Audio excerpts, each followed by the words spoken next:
Les premières lueurs du jour effleuraient les toits étincelants de Suse, caressant les dorures comme une brume de feu suspendue dans l'air. Les hautes colonnes du palais s'élançaient vers le ciel avec une telle majesté qu'on aurait cru qu'elles défiaient les nuages. Le vent léger glissait à travers les jardins royaux, portant avec lui les senteurs rares des épices venues des confins du monde. Et comme chaque matin, les trompettes résonnaient depuis les tours proclamant l'autorité d'un seul homme, Xerxès. Son nom résonnait depuis les terres fertiles de l'Inde jusqu'aux montagnes brûlées d'Éthiopie. Dans les 127 provinces qu'il dominait, les peuples, bien que divers dans leurs langues, coutumes et dieux, pliaient tous le genou sous son sceptre. À l'intérieur du palais, tout se mouvait avec une précision implacable. Les serviteurs marchaient en silence, leurs gestes répétés avec l'exactitude d'un mécanisme bien huilé. Les sols de marbre toujours lustrés reflétaient les pas des puissants. Chaque salle racontait une victoire, chaque tapis, chaque vase, chaque fresque murale parlait de conquête et de domination. La musique de la cour emplissait les halls d'une beauté maîtrisée. Pourtant, derrière cette harmonie s'en dissimulait une autre, plus sourde, plus pesante, celle du pouvoir qui se forge dans les coulisses, à l'abri des regards. Xerxès n'était pas un roi parmi d'autres. Il voulait qu'on voie, qu'on sache, qu'on ressente son pouvoir. Il n'exhibait pas sa grandeur à travers des discours, mais à travers des actes éclatants, des festins somptueux qui duraient des semaines, des tables chargées de mets exotiques, des flots ininterrompus de vin et des divertissements offerts aux nobles venus des quatre coins du royaume. Il portait des vêtements si richement ornés qu'ils faisaient pâlir l'or. Là où il marchait, les officiers, gardes et conseillers suivaient, attentifs au moindre de ses gestes. Il ne supportait pas la contradiction. Une parole mal placée et son regard devenaient orage. Dans les couloirs, nul ne parlait plus fort que lui. Même son rire semblait être un ordre. Tout devait tourner autour de lui. Il avait fait orner chaque salle de symboles de ses triomphes, comme pour rappeler autant lui-même sa grandeur inégalée.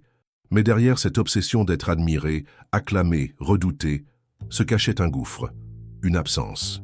Un vide que même 1000 applaudissements ne suffisaient à combler.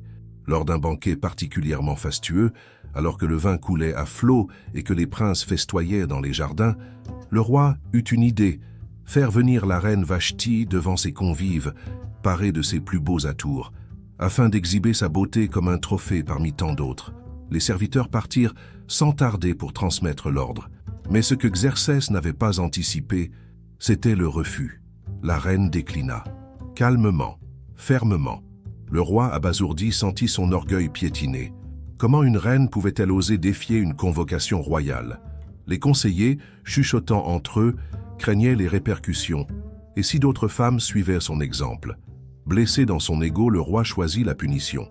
Vashti fut destituée de son rang. Une autre, plus docile, plus digne selon les termes du décret, prendrait sa place. Sans le savoir, en effaçant une femme, Xerxès ouvrait un chemin pour une autre. Une histoire nouvelle était sur le point de naître. Une histoire qui allait changer le destin de tout un peuple. La sentence fut appliquée rapidement. Vashti disparut. Plus de pas dans les couloirs, plus de parfums flottant dans les jardins. Son nom ne fut plus prononcé. L'ordre du roi avait effacé sa présence, et pourtant quelque chose en lui était resté brisé. À l'extérieur, le palais brillait comme toujours. Les rituels continuaient, les ordres étaient exécutés, les repas succédaient aux fêtes. Mais au fond de lui, Xerxès n'était plus le même. Son regard cherchait inconsciemment une silhouette qui n'apparaîtrait plus jamais. Les nuits s'étiraient, même le rire, autrefois si bruyant, semblait avoir perdu sa force. Il était l'homme le plus puissant de son époque. Maître d'un empire immense, souverain incontesté de 127 provinces, son nom faisait trembler rois et généraux. Pourtant, au cœur de son palais somptueux, Xerxès ne trouvait plus la paix. Le silence de Vashti, son absence palpable, creusait en lui un vide que ni l'or ni les plaisirs ne parvenaient à combler. Les couloirs qui jadis vibraient de son rire, les banquets éclatants, les richesses empilées, tout semblait désormais terne à ses yeux. Ses conseillers, attentifs aux moindres nuances de son humeur, percevèrent bien le changement. Le roi était devenu distant, préoccupé, presque indifférent au faste qu'il avait autrefois tant chéri. Pour tenter d'éteindre ce malaise intérieur, il fit venir musiciens, conteurs, stratèges militaires. On parlait guerre, politique, poésie, mais rien n'y faisait. Ni les flûtes, ni les batailles imaginées ne pouvaient dissiper l'ombre qui le suivait comme une silhouette silencieuse.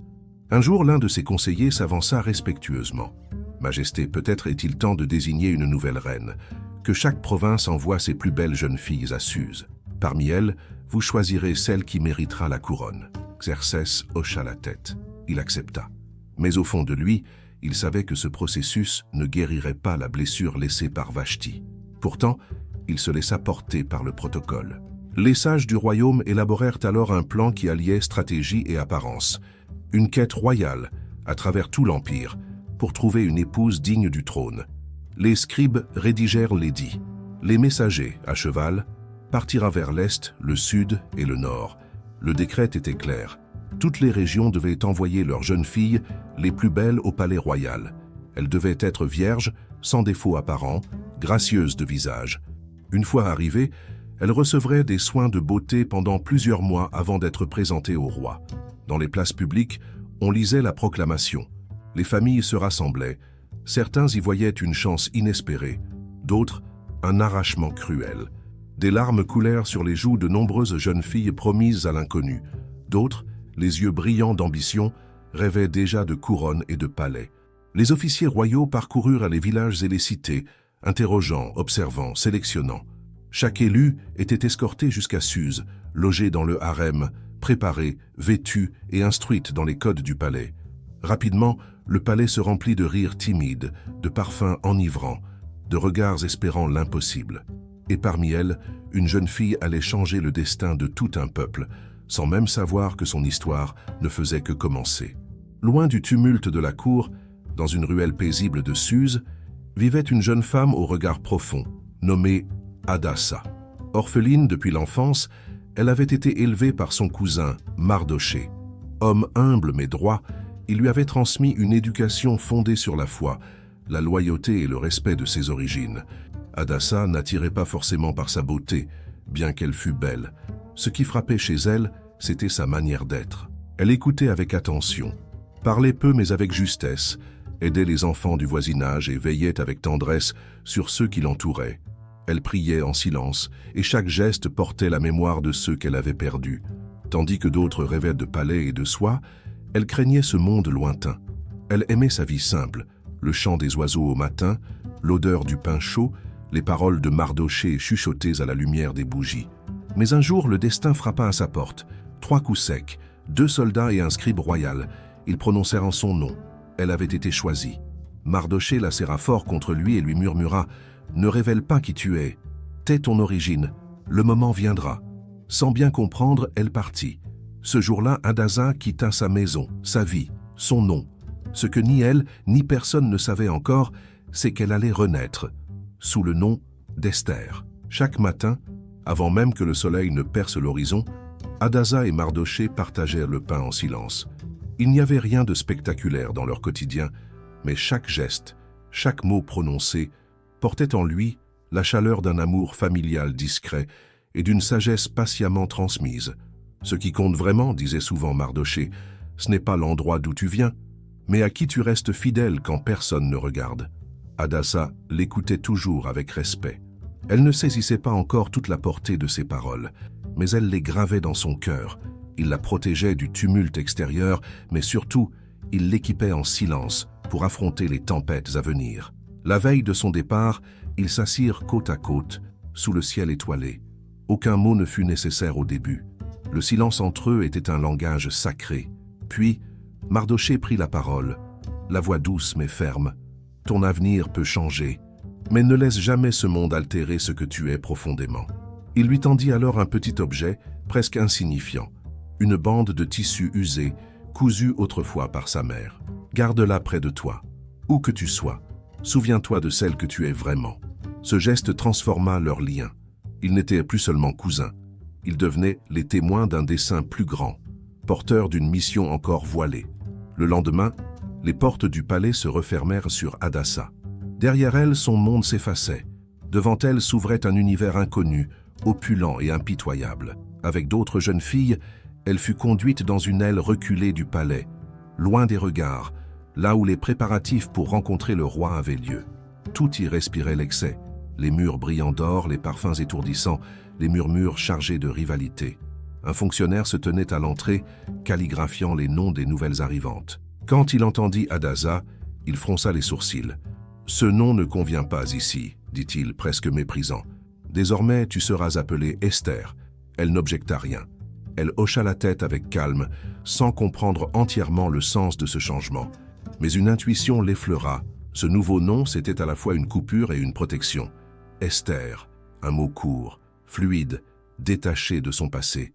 Ce n'était pas seulement une appellation, c'était une barrière invisible entre elle et ceux qui ignoraient son histoire. Dans le harem, on ne parlait que d'Esther. Seul Mardoché, quelque part dans la ville, continuait à l'appeler Hadassah dans ses prières du soir. Mais plus encore que le nom, c'est son regard qui changeait. En franchissant ses portes, elle n'avait pas seulement laissé sa maison derrière elle. Elle apprenait désormais à marcher dans un monde d'ombres et de lumière, de faste et de silence, en dissimulant sa vérité sous des parures empruntées. Les premiers jours dans l'enceinte du harem furent déroutants. Les tentures opulentes, l'encens omniprésent, les regards pesants, tout lui semblait étranger. Avec une cinquantaine d'autres jeunes femmes, elle fut soumise à un régime rigoureux, bains parfumés, massages aux huiles rares, cours d'étiquette et répétition de gestes gracieux. Le corps était orné, mais l'âme vacillait entre incertitude et solitude. Certaines concurrentes affichaient sans détour leur ambition. D'autres masquaient leur peur derrière des sourires figés. Esther, elle, observait, en silence. Elle ne cherchait pas à briller. Elle accomplissait chaque tâche avec respect, saluait avec douceur, évitait les conflits. C'est cette attitude que remarqua Hegaï, le gardien du harem. Il avait vu défiler des dizaines de prétendantes, mais chez elle, il percevait autre chose. Une force tranquille, une sincérité rare. Intrigué, il lui offrit les meilleures chambres, choisit des robes délicates pour elle et lui assigna des servantes loyales. Il ne savait pas pourquoi, mais il sentait qu'elle n'était pas comme les autres. Et pourtant, pour Esther, tout cela n'avait de valeur que si elle parvenait à rester fidèle à son essence. Sous les bijoux et les parfums, elle gardait les mots de Mardoché comme un phare. « Ne te perds pas dans l'éclat. Sois celle que tu étais quand personne ne te voyait. » Parmi toutes les jeunes femmes réunies en ce lieu, c'est sa présence discrète, mais lumineuse, qui finit par éveiller les regards, non par éclat, mais par vérité. Dans le secret des couloirs dorés du palais, où 1000 femmes rivalisèrent d'apparence, Hegaï, l'intendant du harem royal, avait vu défiler une infinité de regards. Certains étaient avides, d'autres dissimulés derrière des sourires bien appris. Mais Esther, elle ne jouait aucun rôle. Elle n'avait pas besoin de feindre l'humilité. Elle la vivait. Tandis que les autres jeunes filles réclamaient davantage de bijoux ou exigeaient des senteurs venues de contrées lointaines, elle recevait ce qu'on lui offrait avec reconnaissance. Son calme désarmait. Sa douceur perçait les protocoles. Intrigué, Hegaï commença à la traiter avec une attention particulière. Non par caprice, mais parce qu'il reconnaissait en elle un éclat rare. Non pas de ceux que l'on accroche aux oreilles, mais de ceux qui habitent l'âme. Il lui confia un mentor dédié, sélectionna pour elle des onguents rares et ordonna aux servantes de prendre soin d'elle avec dévotion. Mais Esther, fidèle à elle-même, ne laissa jamais l'attention modifier son attitude. Elle n'en tirait ni fierté, ni gêne. Elle demeurait silencieuse, ancrée dans ce qu'elle était, résistant à l'illusion d'un monde qui voulait la façonner. Pour Hegaï, cela ne faisait plus de doute. Cette jeune femme n'était pas comme les autres. Elle était une île tranquille, dans une mer de vanité. Sans le savoir, elle commençait déjà à semer les graines d'un bouleversement impérial. Puis, un matin sans éclat, une servante réveilla Esther. D'une voix basse, elle lui annonça que le roi souhaitait la voir ce jour même. Aucun avertissement, aucun délai. Tout s'enchaîna rapidement. Bains parfumés, vêtements brodés, parfums délicats. Mais à l'intérieur d'elle, un grand silence régnait. Marchant dans les longs corridors de marbre blanc, elle se rappelait les mots de Mardoché, les visages de son peuple, les nuits à prier discrètement. Elle ne portait ni bijoux flamboyants, ni étoffes extravagantes. Elle avait choisi de se présenter nue d'artifice, couverte seulement de dignité et de foi. Lorsqu'elle entra dans la salle du trône, tout s'arrêta. Les pas cessèrent, les conversations s'éteignirent. Le roi Assuérus leva les yeux, et leurs regards se croisèrent. Ce ne fut pas sa beauté qui le frappa, c'était cette paix qui émanait d'elle, une force tranquille, presque sacrée. Elle ne s'inclina pas trop bas, mais ne se montra pas non plus audacieuse. Elle se tint simplement là, droite, présente, véritable. Le roi, habitué aux mascarades et à l'opulence feinte, sentit immédiatement qu'il faisait face à une âme différente. Il n'eut besoin ni de paroles ni de conseils. Il se contenta de prononcer « C'est elle, qu'elle devienne reine ». Sans cérémonie ni faste, la couronne changea de front. Le geste semblait anodin, mais il allait écrire un chapitre nouveau dans l'histoire d'un peuple entier. Cette élévation soudaine provoqua un remous silencieux dans le palais. Les couloirs bruissèrent de rumeurs. Comment cette inconnue, discrète et sans appui, avait-elle captivé le roi? D'autres prétendantes restaient figées dans leur frustration, l'injustice leur brûlant les lèvres. Mais le roi ne se justifia pas. Il ordonna aussitôt un banquet royal. Puis il plaça sur la tête d'Esther le diadème qui la marquait, non seulement comme épouse du souverain, mais comme détentrice d'une position unique. Elle ne pleura pas. Elle ne sourit pas. Elle inspira profondément, mesurant le poids invisible de cette décision. Elle n'était plus Hadassah, la jeune fille de Suse. Elle n'était plus simplement une parmi tant d'autres. Elle était désormais la femme que tous regarderaient. On lui apporta les vêtements royaux. On la salua avec révérence. Les soldats inclinèrent la tête sur son passage. Mais au fond d'elle, un silence subsistait. Ce n'était pas la fierté qui gonflait son cœur, c'était la responsabilité. La cour célébrait. Mais nul ne connaissait sa véritable origine, et cela, plus qu'un secret, était une protection. Car derrière le faste, elle savait que tout ne faisait que commencer. Mardochée, de loin, observait, les yeux voilés, mais le cœur ferme. Ce qui venait de se passer n'était pas un hasard. C'était le début de quelque chose de bien plus grand. Après le couronnement d'Esther, la vie à Suse semblait avoir retrouvé son rythme habituel. Le marché reprenait son tumulte. Les porteurs criaient leurs marchandises et les soldats patrouillaient entre les colonnes du palais, gardant l'ordre visible. Dans cette routine impériale, Mardochée, nommé responsable d'une des portes royales, écoutait bien plus que les pas des visiteurs. Son poste n'était pas glorieux, mais c'était un lieu stratégique, car les confidences s'échappaient plus facilement à l'abri des grands salons. Un après-midi dissimulé dans les ombres d'une arcade, Mardochée perçut une conversation qui fit battre son cœur plus vite. Deux officiers du roi, se croyant à l'abri, chuchotaient avec audace. « Il est temps d'agir. Le roi s'est affaibli, » murmura l'un. « Nous n'attendrons plus. »« Il ne soupçonne rien, » répondit l'autre avec un ton sec. Sans hésiter, Mardochée se retira discrètement. Il savait que chaque seconde comptait. À travers un messager fidèle, il fit parvenir un message urgent à la reine. Esther, informée en silence, réagit avec prudence. Elle n'en parla pas directement au roi, mais transmit l'information par l'intermédiaire d'un conseiller de confiance. L'enquête fut immédiate. Les deux conspirateurs furent arrêtés, interrogés et condamnés. L'attentat fut évité avant même d'avoir pris forme. Le rapport fut consigné dans les archives officielles, mais aucun hommage ne fut rendu à Mardochée. Il n'en attendait pas. Pour lui, agir juste ne nécessitait ni gratitude ni reconnaissance. Ce geste discret, toutefois, allait plus tard ressurgir comme un fragment de mémoire impériale au moment le plus inattendu. Pendant ce temps, un autre personnage prenait place dans les cercles du pouvoir, Haman. Nommé au rang supérieur par le roi, il devint rapidement une figure redoutée du palais. Son ambition n'avait d'égal que sa rancune. Il se considérait au-dessus des autres et exigeait une révérence absolue. Pourtant, un homme refusait de s'incliner, Mardochée. Ce simple refus, répété jour après jour, était pour Haman une offense personnelle. Sa colère silencieuse devint obsession. Mais il ne voulait pas punir un seul homme, il voulait frapper son peuple tout entier. Haman s'approcha donc du trône avec un plan déjà mûri dans l'ombre. « Ô roi, dit-il avec calme, il existe un peuple dispersé dans tes provinces. Ils ont leurs propres lois et n'obéissent pas aux tiennes. Ils représentent une menace pour l'unité du royaume. » Puis, changeant de ton, il ajouta « Permets-moi de les éliminer. Je verserai au trésor royal 10 000 talents d'argent pour compenser les frais. » Le roi, confiant en ce conseiller loyal et calculateur, enleva son sceau et le tendit à Haman. « Fais ce qu'il te semble bon. » Avec cette simple approbation, un décret de mort fut scellé. Haman écrivit avec soin les termes de l'ordre. En un jour déterminé, tous les Juifs, sans distinction d'âge ou de sexe, seraient tués. Des messagers galopèrent à travers les 127 provinces. Dans chaque village, chaque cité, les habitants lurent l'édit avec horreur. Certains restèrent figés, d'autres éclatèrent en sanglots. Une terreur silencieuse envahit les foyers juifs. Ce jour à venir n'était plus un événement lointain, mais un compte à rebours qui accélérait avec chaque battement de cœur.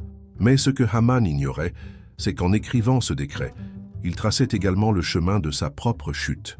L'annonce du décret avait traversé le royaume comme un vent chargé de poussière et de douleur. Dans chaque ville, chaque village, chaque ruelle, les mots glaçants étaient proclamés. Un jour était fixé, et en ce jour, tous les membres d'un peuple entier, les enfants, les vieillards, les femmes et les hommes, devaient être exterminés. Aucune distinction, aucune défense. Le cœur du royaume battait au rythme de la peur, et les larmes coulaient dans le silence des foyers. À l'intérieur du palais, alors que les couloirs résonnaient encore du pas feutré des serviteurs et du chant discret des fontaines, une main tendit à la reine un parchemin. Ce n'était pas un message d'honneur ni une invitation. C'était un cri déguisé en lettres. Mardochée avait appris l'indicible, et sa confiance ne s'adressait à personne d'autre qu'à Esther. Esther lut, et ses mains tremblèrent. Les murs dorés du palais n'étaient plus un abri, mais une prison de décision. Le confort royal ne pouvait étouffer la vérité. Son peuple était condamné, et les regards se tournèrent désormais vers elle. Mais la loi perse était inflexible. Personne, pas même la reine, ne pouvait approcher le roi sans convocation. Le faire sans y être invité était risquer la mort. 30 jours déjà s'étaient écoulés depuis que le roi avait posé les yeux sur elle. 30 jours d'attente, de silence, d'incertitude. Elle soupira les yeux fermés, revoyant les souvenirs de ses origines, les prières discrètes, les repas simples, les paroles pleines de sagesse de Mardochée. Tout en elle voulait répondre, agir, se lever. Mais la peur était réelle. Un mot de travers, un geste de trop, et ce serait la fin. Alors elle rédigea une réponse, aussi sincère que douloureuse. « Je ne peux pas. Si je m'approche sans être appelée, je risque la mort. » Les servantes qui l'entouraient ne dirent rien. L'air était épais de tension. Même les murs semblaient retenir leur souffle. Le messager retourna vers Mardochée, qui attendait à la porte du palais. Il lut la réponse, puis leva les yeux vers le ciel, grave mais résolu. Il savait que ce n'était pas le moment de faiblir. Alors, avec une plume ferme, il traça les mots qui allaient tout changer. Ce n'était plus un simple appel, c'était un rappel de destin. Ne crois pas que ta position te sauvera. Si tu restes silencieuse, le secours viendra d'ailleurs, mais toi et ta maison périrez. Et qui sait, peut-être es-tu monté à la royauté pour un temps comme celui-ci. Le parchemin fut scellé et confié à un serviteur loyal. De l'autre côté des colonnes, Esther tenait entre ses doigts le message de vérité, et son cœur commença à se redresser. Le serviteur franchit la cour, gravit les marches de pierre et tendit le rouleau à l'une des suivantes d'Esther. Elle ne le déplia pas immédiatement. Ses doigts effleuraient le sceau encore intact, comme si elle percevait déjà la gravité de ce qu'il renfermait. Lorsque ses yeux parcoururent les lignes tracées d'une main sûre, une transformation subtile se dessina sur son visage. Ni larmes, ni gémissements. Juste un souffle long, un silence chargé d'une décision en gestation. À l'autre extrémité du palais, Mardochée ne pouvait qu'espérer. Il ignorait comment elle réagirait, mais son cœur lui soufflait que ce message n'était pas seulement le sien. C'était un appel venu d'en haut. Esther resta un long moment devant sa fenêtre, observant les jardins bercés par la brise. Les voilages dansaient doucement, mais en elle tout semblait immobile. Loin des apparences, elle comprenait que sa couronne ne lui avait pas été offerte par hasard. Elle n'était pas devenue reine par caprice du destin, mais peut-être pour un moment comme celui-ci. Elle se leva. Sa décision était prise. Elle fit appeler une servante. « Transmets ceci à Mardochée, dit-elle, qu'il rassemble tous les membres de notre peuple ici, à Suse. Qu'il jeûne pendant 3 jours, sans boire ni manger. Moi aussi, avec mes suivantes, nous ferons de même. » Sans discuter, la jeune servante quitta la pièce, en hâte. Restée seule, Esther croisa les mains sur sa poitrine. Elle savait ce que signifiait cette résolution. Ce n'était pas une simple posture de foi, mais une offrande totale. Elle murmura alors, d'une voix basse mais assurée, « Après ces 3 jours, j'entrerai auprès du roi, même si je n'ai pas été convoquée. Et si je dois mourir, je mourrai. » Ce jour-là, une reine cessa d'être spectatrice. Elle devint messagère, porteuse de vérité. Le 3e jour, l'aube peinait à percer le ciel couvert. Dans ses appartements, Esther revêtit ses habits royaux. Ce n'était pas une tenue de parade, mais l'armure d'une femme prête à affronter l'inconnu. Son cœur battait vite, mais son regard était ancré. 2 suivantes l'accompagnèrent.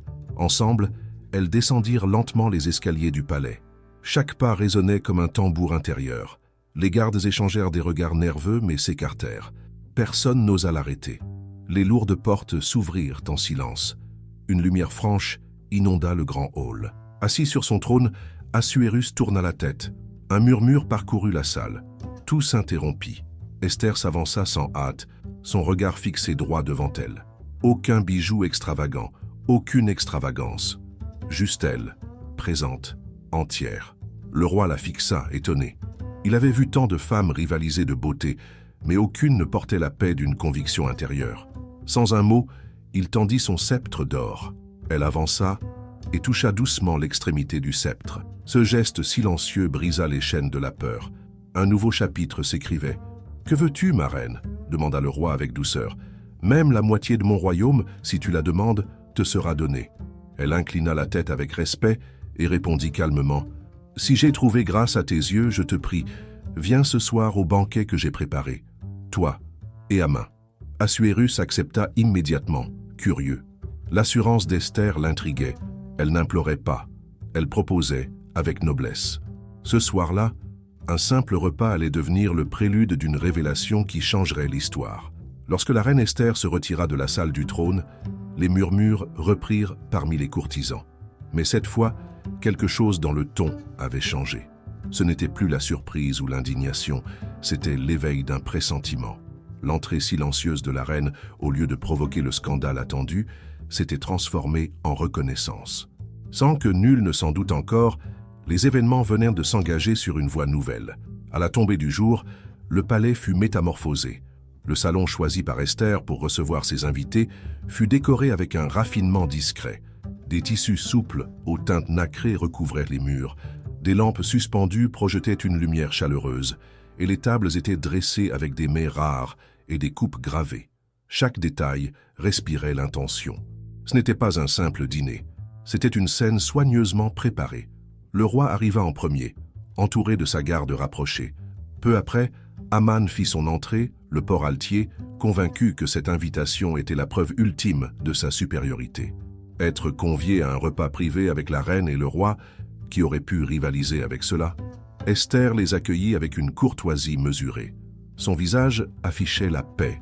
Sa voix, douce et maîtrisée, dissimulait la tempête intérieure. Elle les fit asseoir, fit servir le vin et guida la soirée avec grâce. Les échanges restèrent légers, quelques anecdotes, des politesses, rien de trop profond. Le roi, charmé, observait sa reine avec une admiration croissante. Après le troisième toast, Assuérus se pencha vers elle, intrigué. « Dis-moi, mon épouse, quelle est ta demande? Quoi que tu souhaites, jusqu'à la moitié de mon royaume, je te l'accorderai. » Esther, le regard clair, répondit posément. « Si j'ai trouvé grâce à tes yeux, je te prie de venir demain avec Haman, à un second banquet. Là, je parlerai. » Le roi acquiesça. Haman sourit largement. Pour lui, cette faveur répétée ne faisait que confirmer son ascension. Mais il ignorait que la reine ne faisait que préparer le moment décisif. La patience faisait partie du plan.